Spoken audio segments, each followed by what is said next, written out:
Assalamualaikum warahmatullahi wabarakatuh. Di video pembelajaran hari ini, kita akan melanjutkan pembelajaran pada bab 3 mengenai besaran skalar dan besaran vektor. Baik, kita mulai pembelajarannya. Di video sebelumnya, kita sudah belajar apa yang dimaksud dengan besaran. Kemudian, besaran itu ternyata secara matematis dibagi menjadi yang pertama, ada besaran pokok dan besaran turunan. Keduanya sudah kita bahas di video sebelumnya.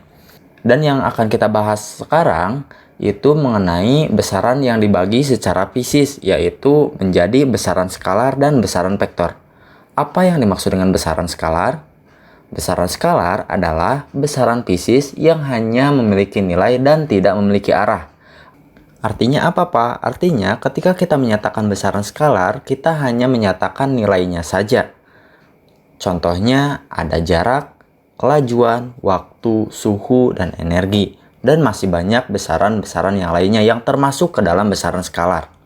Sebagai contoh, misalkan ketika kita mengukur suhu suatu benda, ternyata termometer menunjukkan suhunya misalkan 30 derajat Celcius. Kita tidak pernah menyatakan 30 derajat Celcius ke arah mana. Tidak pernah kan? Begitupun dengan waktu, energi, kelajuan, dan jarak. Berbeda dengan besaran vektor adalah besaran fisis yang memiliki nilai dan memiliki arah. Artinya, ketika kita menyatakan nilai dari besaran vektor, kita harus menyertakan arahnya kemana. Contohnya, besaran kecepatan, percepatan, gaya, dan medan listrik. Sebagai contoh, kecepatan. Kita menyatakan misalkan sebuah benda yang bergerak memiliki kecepatan 30 km per jam. Nah, di sini untuk menyatakan besaran vektor, benda tersebut bergerak 30 km per jam ke arah mana? Kita harus menyertakan arahnya. Seperti itu. Kemudian, kita akan membahas mengenai notasi dan gambar vektor. Yang seperti apa sih vektor itu? Nah, ingat tadi vektor itu memiliki nilai dan memiliki arah. Di sini kita akan belajar notasi vektor. Misalkan, yang pertama vektor kecepatan. Dalam bahasa Inggris, kecepatan dikenal sebagai velocity. Atau di fisika, kita akan sering menemukan simbol pi seperti ini dengan disertai tanda panah atau kita tebalkan. Ini menunjukkan bahwa besaran kecepatan ini merupakan besaran vektor. Nah, di sini aturan penulisan besaran vektor itu yang pertama, jika dalam penulisan itu biasanya menggunakan tanda panah di atas hurufnya. Jika di dalam buku cetakan, itu biasanya ditebalkan. Seperti itu. Nah, untuk menyatakan besar dari kecepatannya, itu kita sertakan tanda mutlak seperti ini. Nah, jadi pi ini menggambarkan simbol dari vektor kecepatan. Contoh selanjutnya itu vektor percepatan. Dalam bahasa Inggris dikenal sebagai acceleration.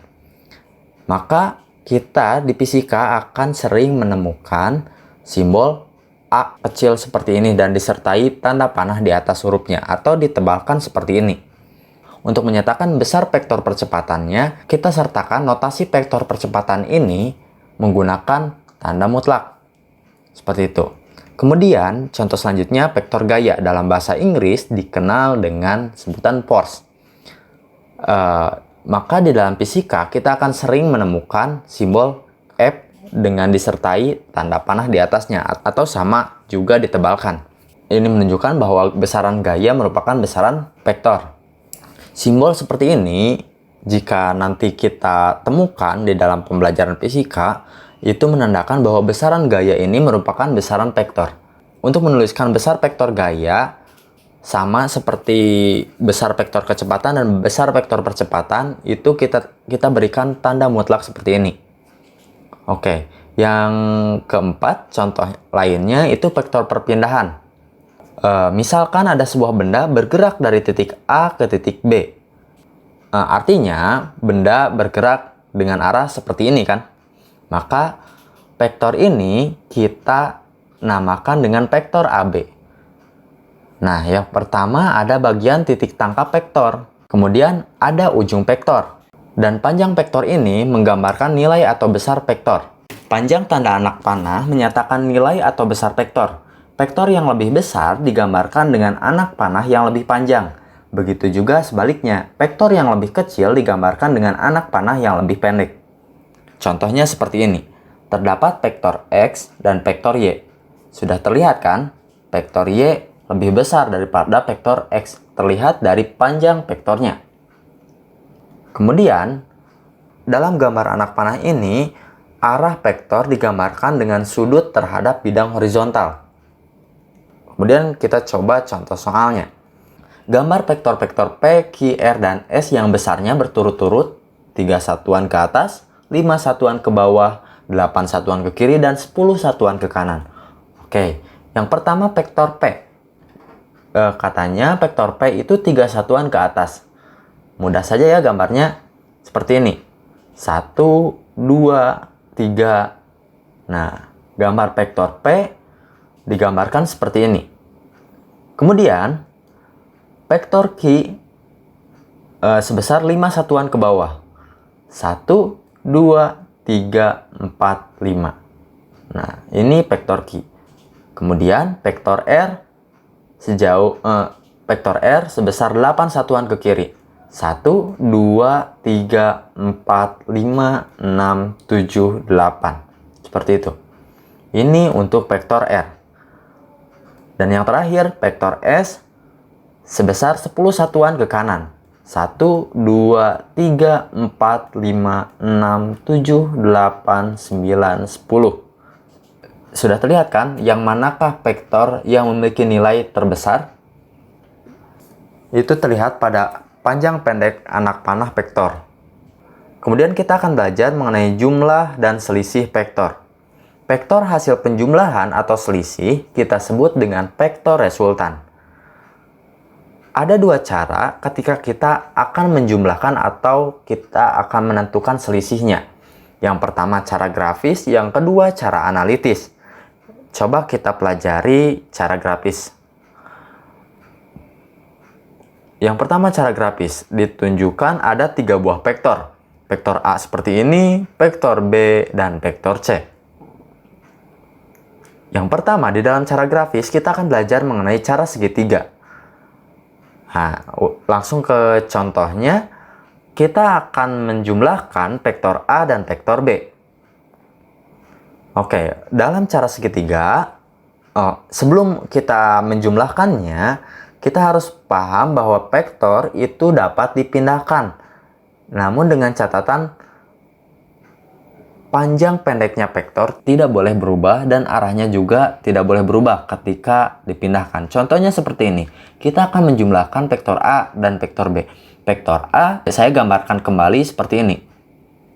Nah, terlihat kan vektor A yang saya gambarkan ini tidak merubah arah, juga panjangnya tetap sama. Oke, ketika akan menjumlahkan dengan vektor B, kita pertemukan ujung vektor A dengan pangkal vektor B. Jadi seperti ini. Nah, di sini kan ujung vektor A. Di sini ujung vektor A. Dan di sini sekaligus pangkal vektor B. Titik pangkal vektor B atau titik tangkap vektor B. Lalu, bagaimana cara kita menentukan hasil resultannya? Oke, caranya kita tarik dari pangkal pertama ini ke ujung vektornya. Nah, jadi seperti ini. Terbentuk vektor baru yang misalkan kita sebut sebagai vektor R. Nah, jadi hasil A plus B, hasil vektor A ditambah vektor B menghasilkan vektor baru yaitu vektor R. Nah, Pak, bagaimana jika saya ingin menuliskan vektor B dulu, kemudian vektor A? Apakah vektor A ditambah vektor B sama dengan vektor B ditambah vektor A? Yuk, kita coba. Kita gambarkan vektor B dulu seperti ini. Ingat bahwa panjang vektor B yang kita pindahkan dari atas itu tidak berubah panjangnya. Arahnya juga masih sama ke kanan kan? Oke, vektor B ditambah vektor A. Ingat, ujung vektor B kita pertemukan dengan pangkal vektor A. Nah, jadi seperti ini. Oke, kita tarik garis dari pangkal vektor B ke ujung vektor A. Maka hasilnya seperti ini. Terlihat kan? panjang vektor yang dihasilkan ketika kita menjumlahkan A dulu baru B dengan B dulu baru A, itu hasilnya sama, arahnya, panjangnya. Jadi jika kita ingin menjumlahkan, boleh misalkan A dulu mau digambar, kemudian gambar B, atau sebaliknya B dulu, kemudian gambar A. Asal aturannya ingat bahwa pertemukan ujung vektor yang pertama dengan pangkal vektor yang kedua. Oke, ini untuk penjumlahan. Sekarang bagaimana dengan selisih? Misalkan kita ingin menentukan selisih vektor A dengan vektor B. Oke, kita gambarkan dulu saja. Nah, jadi kita gambarkan vektor A-nya sama seperti ini. Vektor A sudah saya gambarkan seperti ini. Kemudian di sini, Pak, ada negatifnya. Sedangkan di sini kita hanya diberi vektor B yang positif. Bagaimana caranya supaya kita mendapatkan gambar vektor B yang negatif? Nah, mudah saja. Vektor B yang positif itu terlihat arahnya ke kanan, maka vektor B yang negatif arahnya pasti ke kiri. Seperti ini. Nah, setelah itu bagaimana, Pak? Setelah itu sama saja. Kita hubungkan, maka hasilnya seperti ini. Terbentuk vektor baru. Misalkan kita tulis vektor R kecil. Nah, jadi seperti ini. Jika kita ingin menuliskan negatif B dulu baru ditambah A, boleh. Kita coba buktikan apakah sama dengan hasil yang sebelumnya. Nah, kita gambarkan vektor negatif B. Lalu kita gambarkan vektor A-nya. Seperti ini kan? Kita pertemukan pangkal vektor yang pertama dengan ujung vektor yang kedua. Nah, seperti ini. Ternyata arahnya sama juga kan? Arahnya sama, panjangnya juga sama. Oke, jadi begitu ya cara menjumlahkan atau mengurangkan. Itu cara segitiga.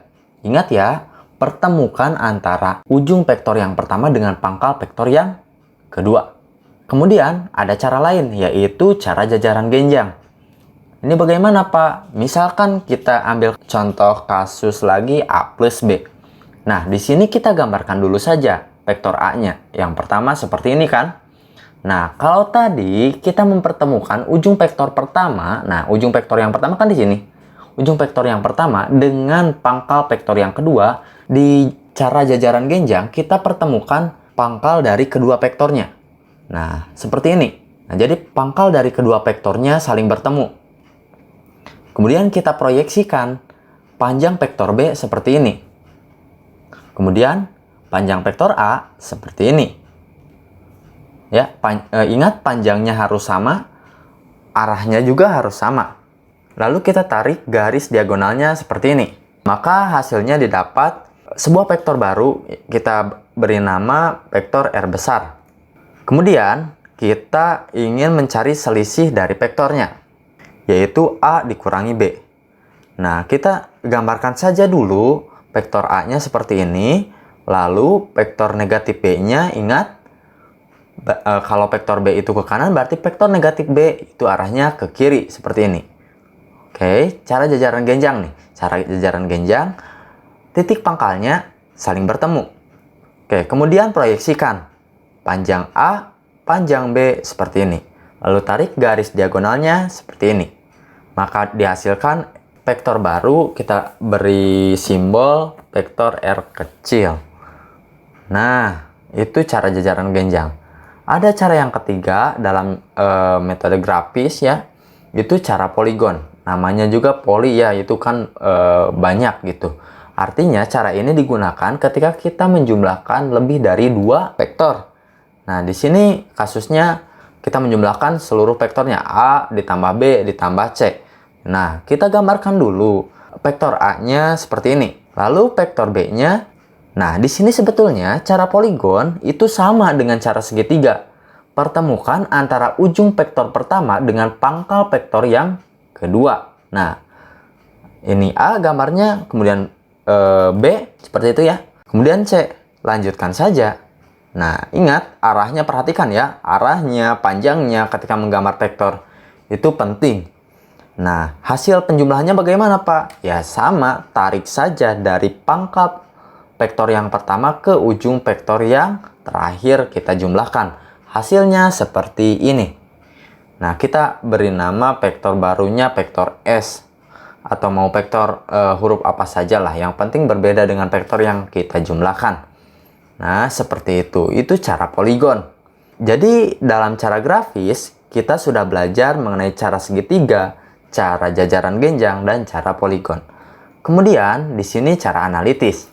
Yang pertama, kita coba lihat bahwa di dalam cara grafis tadi ya ada cara segitiga, hasilnya seperti ini kan.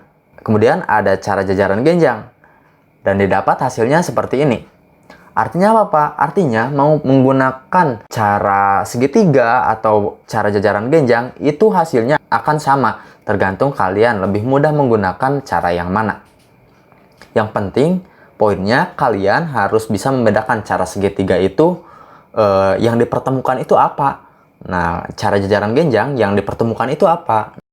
Nah, di sini sekarang jika kita membuat garis bantu seperti ini, kita akan melihat ternyata vektor R ini, vektor penjumlahan ini, itu membentuk sudut sebesar theta.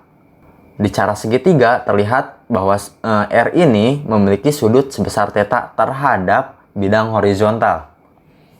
Dan di jajaran genjang ternyata terlihat ya sama memiliki sudut theta. Kemudian vektor A juga ternyata memiliki sudut sebesar alfa. Di jajaran genjang juga sama memiliki sudut sebesar alfa. Lebih detail lagi di jajaran genjang ternyata sudut alfa ini merupakan sudut yang diapit oleh dua buah vektor yang dijumlahkan. Oke. Kemudian di dalam cara analitis ini kita akan belajar bagaimana caranya kita menentukan besar dari sebuah vektor yang dijumlahkan. Nah, jadi vektor R ini jika tadi di dalam cara grafis hanya gambarnya saja, di dalam cara analitis kita bisa menentukan besarnya berapa. Nah, di sini kita akan menggunakan rumus kosinus. Rumus ini akan dibahas lebih lanjut di matematika. Kita di sini akan menggunakannya saja. Di sini, panjang vektor R dapat kita tentukan besarnya berapa dengan cara R sama dengan akar dari A kuadrat tambah B kuadrat tambah 2 kali A kali B kali cos alfa. Nah, di sini kosinus kita akan pelajari di slide selanjutnya ya. Sebetulnya ini harusnya dipelajari lebih dulu di matematika. Tapi tidak apa-apa, kita bahas secara sederhana. Kemudian yang harus kita gunakan lagi di sini adalah R, ya, ini vektor R yang kita jumlahkan ternyata memiliki sudut kan, theta. R kali sinus theta sama dengan, nah di sini yang punya sudut selain R apa? Nah kan di sini R punya sudut theta. Nah yang punya sudut alfa siapa? Nah di sini kan yang punya sudut alfa itu adalah vektor A.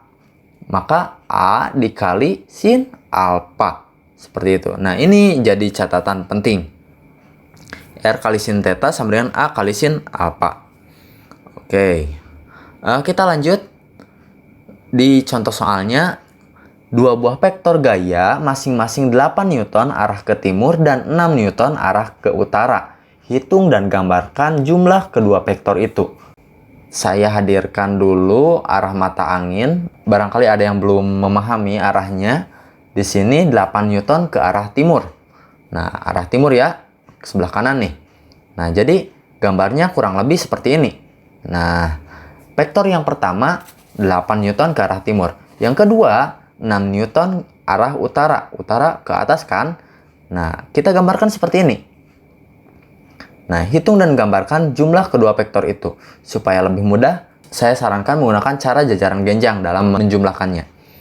Ingat, cara jajaran genjang itu mempertemukan antara titik pangkal kedua vektor. Nah, tulis dulu vektor yang pertama seperti ini. Kemudian vektor yang kedua seperti ini. Ya. Nah, kita buatkan garis proyeksinya seperti ini dan tarik garis diagonalnya. Dan didapat vektor baru yaitu vektor R. Lalu ingat bahwa antara F2 dan F1 ini merupakan sudut siku-siku yang besarnya 90 derajat. Tapi yang ingin kita ketahui itu sudut theta atau sudut antara R dengan garis horizontal. Bagaimana cara menentukan sudut theta ini? Sebelum menentukan sudut yang bagian ini, kita perlu menentukan besar resultan gayanya atau besar vektor gaya R ini nih.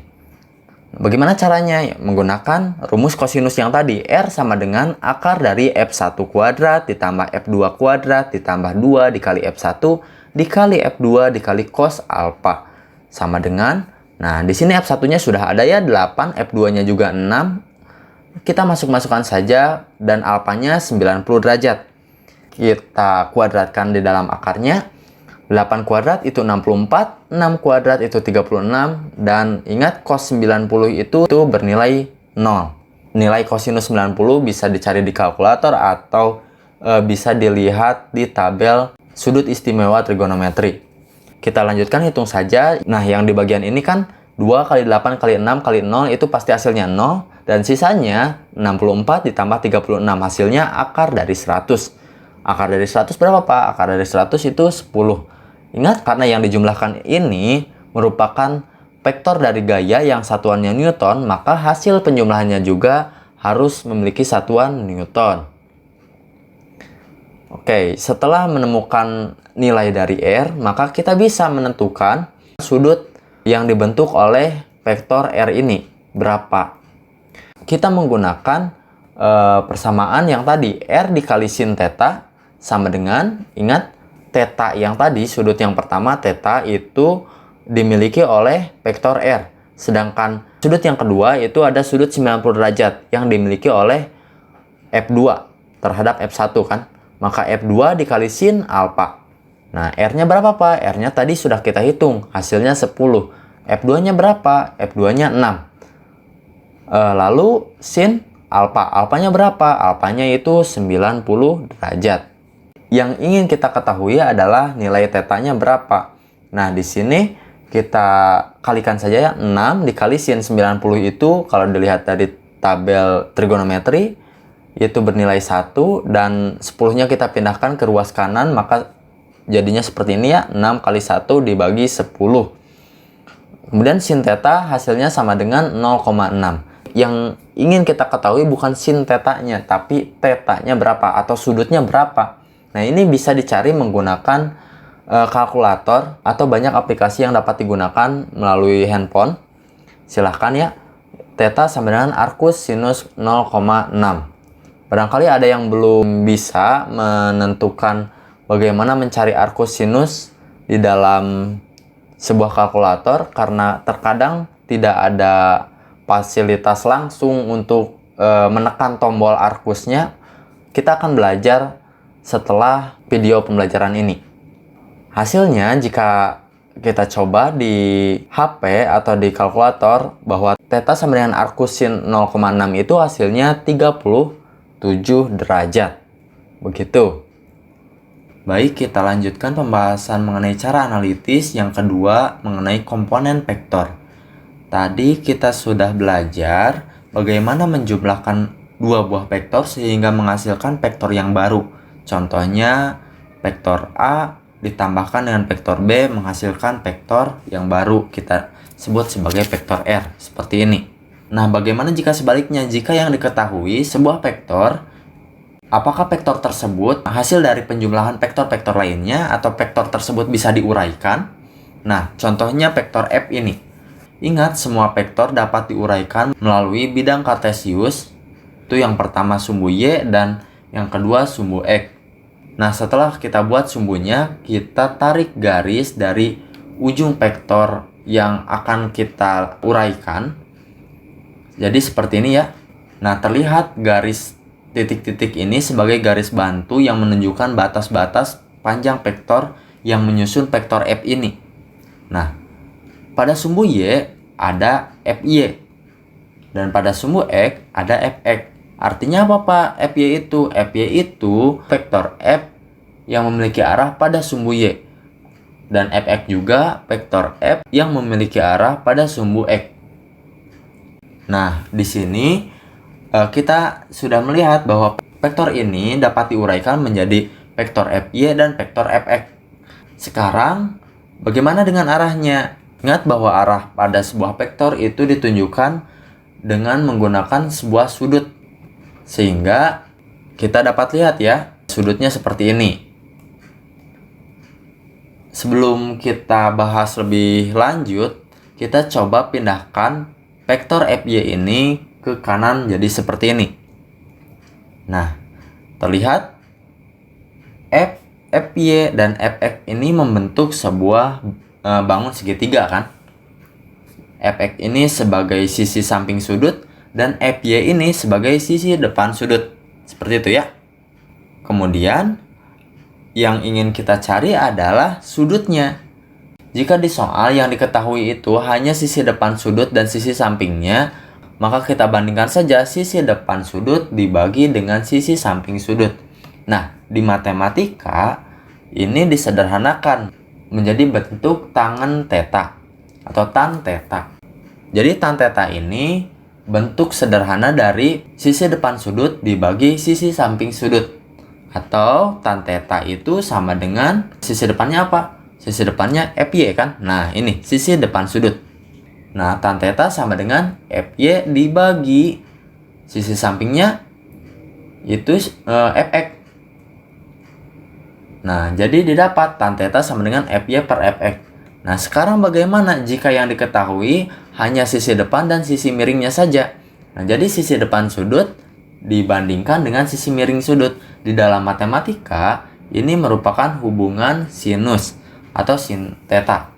Nah, jadi sin theta sama dengan sisi depan per sisi miring. Sisi depannya apa, Pak? Yang tadi, sisi depan sudut, kita lihat FY-nya kan? FY dibagi sisi miringnya itu F nih, yang garis biru. Nah, FY dibagi F sin theta. Nah, sekarang bagaimana jika yang diketahui adalah sisi samping sudut dan sisi miring sudut? Nah, jadi Fx dan F-nya saja yang diketahui. Nah, ya kita bandingkan saja sisi samping sudut dibagi sisi miring sudut. Nah, ini adalah bentuk hubungan kosinus theta. Nah, jadi cos theta sama dengan sisi sampingnya itu Fx dibagi sisi miringnya F. Nah, kita sudah dapat ya hubungan tangen sinus dan kosinus. Supaya lebih mudah dihafalnya, tan theta itu saya biasanya diingat-ingat tan theta itu sebagai desa itu atau depan per samping. Sin theta itu sebagai demi atau depan per miring. Cos theta itu sami. Kalau ingat desa itu tan theta, kalau ingat demi itu sin theta, dan jika ingat sami itu kita ingat cos theta, seperti itu. Jadi ada tan theta, sin theta, cos theta. Ini sebetulnya harusnya dipelajari di matematika ya. Kita lanjutkan pembelajarannya. Kita lanjutkan ke pembahasan vektor satuan. Nah, di sini vektor satuan digunakan untuk mempermudah kita menganalisis vektor secara 3 dimensi. Kan dari tadi kita vektornya dalam bidang kan? Nah, sekarang bagaimana jika vektor yang kita tinjau itu ada dalam sebuah ruang atau 3 dimensi? Nah, pertama kita buatkan dulu ada 3 sumbu ya, sumbu X, sumbu Y, dan sumbu Z seperti ini. Nah, supaya lebih mudah terbayangnya, saya biasanya menganggap ini adalah sebuah sudut ruangan. Nah, jadi sudut itu dibentuk dari dinding, dan lantai gitu. Jadi kebayang. Kemudian, nah di sini vektor yang besarnya satu satuan dan arahnya sama dengan arah sumbu X disebut sebagai vektor satuan I. Seperti ini. Nah, di sini vektor yang besarnya satu satuan dan arahnya sama dengan arah sumbu Y positif itu dinamakan vektor satuan J. Dan yang terakhir, vektor yang besarnya satu satuan dan arahnya sama dengan arah sumbu Z positif itu kita namakan sebagai vektor satuan K. Jadi seperti ini ya, jika kita tarik garis pada ujung-ujung vektor satuannya jadi seperti ini. Kita misalkan vektor dalam ruangnya itu gambarnya seperti ini. Ada vektor kecil ya warna biru. Nah, ini bisa kita tuliskan persamaan vektornya seperti ini. Vektor A misalkan ya, vektor biru ini adalah vektor A. Vektor A sama dengan XI tambah YJ tambah ZK. X searah dengan I, jadi XI. Y searahnya dengan apa? Ya searahnya dengan J, jadi YJ. Dan Z searahnya dengan K, itu jadi ZK gitu. Jadi seperti itu. Ini persamaan vektornya. Bagaimana dengan besar vektornya? Ya, kita tinggal gambarkan mutlak dari vektor A sama dengan akar dari X kuadrat tambah Y kuadrat tambah Z kuadrat. Intinya kita kuadratkan, jumlahkan, dan akarkan. Itu besar vektornya. Kita langsung ke contoh soalnya. Yang pertama, hitunglah besar vektor B sama dengan 4I tambah 5J tambah 6K. Langsung saja kita tulis besar vektor B atau mutlak dari vektor B sama dengan akar dari 4 kuadrat tambah 5 kuadrat tambah 6 kuadrat. Maka kita dapat hitung. Jadi 4 kuadrat itu 16, 5 kuadrat itu 25, 6 kuadrat itu 36. Kemudian jika kita jumlahkan akar 77. Jadi besar vektor B itu akar dari 77. Kemudian kita akan belajar mengenai perkalian vektor. Kita akan mengenal ada dua buah perkalian vektor, ada dua jenis perkalian vektor. Yang pertama perkalian silang atau kita kenal sebagai cross product, dan yang kedua dinamakan perkalian titik atau dot product. Bedanya apa, Pak? Bedanya pada perkalian silang atau cross product ini hasilnya akan menghasilkan sebuah vektor yang baru. Jadi vektor dikalikan dengan vektor, hasilnya vektor yang baru. Nah, beda dengan perkalian titik, ini hasilnya berupa sebuah nilai atau besaran skalar. Nah, kita coba bahas yang pertama perkalian vektor, perkalian silang atau cross product. Yang pertama ada beberapa yang harus diingat ya untuk mempermudah perkaliannya. Jika I di-crosskan dengan I, maka hasilnya 0. J di-crosskan dengan J, ini hasilnya 0 juga. K di-crosskan dengan K, hasilnya 0 juga. Nah, kemudian ada jika I di-crosskan dengan J ya, I di-crosskan dengan J, hasilnya pasti temannya, yaitu K. Ingat ya, di sini buat mempermudah, kalau tidak I, J, K. Cuma ada 3 huruf itu. I di-crosskan dengan J, hasilnya K. Kemudian, jika K di-crosskan dengan I, ya pasti hasilnya J. Oke? Dan yang terakhir, jika J di-crosskan dengan K, J di-crosskan dengan K, itu hasilnya I. Begitu. Nah, tanda positif ini artinya akan menghasilkan positif jika arahnya searah jarum jam. Seperti ini. I cross J, hasilnya K. I cross J, hasilnya K. Itu hasilnya positif. Tapi beda jika J di-crosskan dengan I. J di-crosskan dengan I, hasilnya pasti negatif K. Nah, I di-crosskan dengan K, hasilnya negatif J. J di-crosskan dengan K itu I, maka kalau K di-crosskan dengan J, hasilnya negatif I. Jadi seperti itu. Langsung ke contoh soal. Nah, jika dua buah vektor masing-masing vektornya, yang pertama vektor A sama dengan 2I tambah 3J dan B sama dengan 4I ditambah 5J, hasil dari perkalian silang antar kedua vektor tersebut adalah, nah kita tuliskan ya, vektor A dikalikan dengan vektor B. Nah, vektor A itu kan 2I tambah 3J, ya kita masukkan saja lah seperti ini. Nah, kan kita tinggal kalikan 2I ini di-crosskan dengan 4I seperti ini. Lalu 2I di-crosskan dengan 5J. Dan 3J di-crosskan dengan 4. Nah, seperti ini nih hasilnya. 2I cross 4I ditambah 2I cross 5J. Nah, kemudian 3J di-crosskan dengan 4I dan 3J di-crosskan dengan 5J. Gitulah. Jadi ditambah 3J cross 4I ditambah 3J cross 5J. Nah, jadi 3J cross 4I, 3J cross 5J. Jadi perkaliannya seperti ini ya. Ingat, jika perkalian vektor satuannya sama, maka hasilnya 0. Jadi 2I cross 4I, ya ini pasti hasilnya 0 gitu. 2I cross 5J.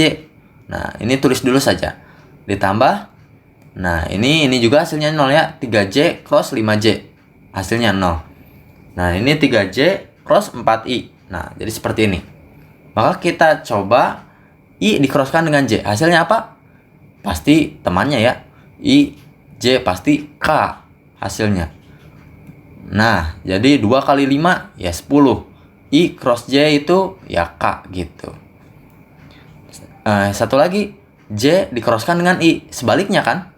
J di-crosskan dengan I. J di-crosskan dengan I. Berarti arahnya berlawanan. Artinya tandanya nanti negatif. Hasilnya tetap K tapi negatif. Jadi 3 kali 4 ya 12. Nah, negatif K. Ingat negatif ini dari mana? Hasil dari cross J dengan I. Kalau I cross J itu K, kalau J cross I itu negatif K. Begitu. Atau 10K dikurangi 12K. Hasilnya negatif 2K. Nah, jadi hasil perkalian silang antara vektor A dan vektor B hasilnya negatif 2K. Begitu. Kemudian perkalian vektor mengenai perkalian titik atau dot product. Ini yang terakhir. Ada aturan lagi. Jika tadi dalam perkalian silang, jika kita mengkalikan dengan vektor satuan yang sama, misalkan I dengan I, J dengan J, K dengan K, itu hasilnya 0, maka di dalam dot product, jika dikalikan dengan yang sama hasilnya 1. Berbeda dengan yang tadi ya. Nah, J dot J sama dengan 1 juga. K dot K sama dengan 1 juga. Nah, berbeda jika misalkan didotkan dengan yang lainnya. I dot J. Ini hasilnya 0. I dot K hasilnya juga 0. J dot K sama dengan 0. Nah, ini akan lebih mudah daripada yang tadi, perkalian silang. Nah, contoh soal. Jika ada dua buah vektor masing-masing A sama dengan 2I tambah 3J tambah 4K dan B sama dengan 4I tambah 5J tambah 6K, hasil dari perkalian titik antara kedua vektor tersebut adalah, begitu kan? Nah, kita dotkan dulu ya. Jadi A dot B gitu. Vektor A didotkan dengan B. Nah, ya kita tulis lagi jadi hasilnya seperti ini ya. Nah, supaya lebih mudah, kita dotkan saja dengan yang sama. Maksudnya bagaimana, Pak? Jadi seperti ini. 2I didotkan dengan 4I, 3J dengan 5J, 4K dengan 6K. Itu saja. Yang tidak perlu 2I dengan 5J, 2I dengan 6K, tidak perlu. Jadi I dengan I, J dengan J, K dengan K. Nah, cukup seperti itu. Kalau cross beda ya. Tadi I dengan I tadi hasilnya pasti 1. Jadi 2 kali 4 berapa? 8 kan? 2 kali 4 itu hasilnya 8. 3 kali 5 hasilnya 15. 4 kali 6 hasilnya 24. Hasilnya seperti ini. Maka jika dijumlahkan hasilnya 47. Gitu. Sekian dari pembelajaran hari ini. Mohon maaf atas segala kekurangannya. Tetap semangat belajarnya. Terima kasih. Wassalamualaikum warahmatullahi wabarakatuh.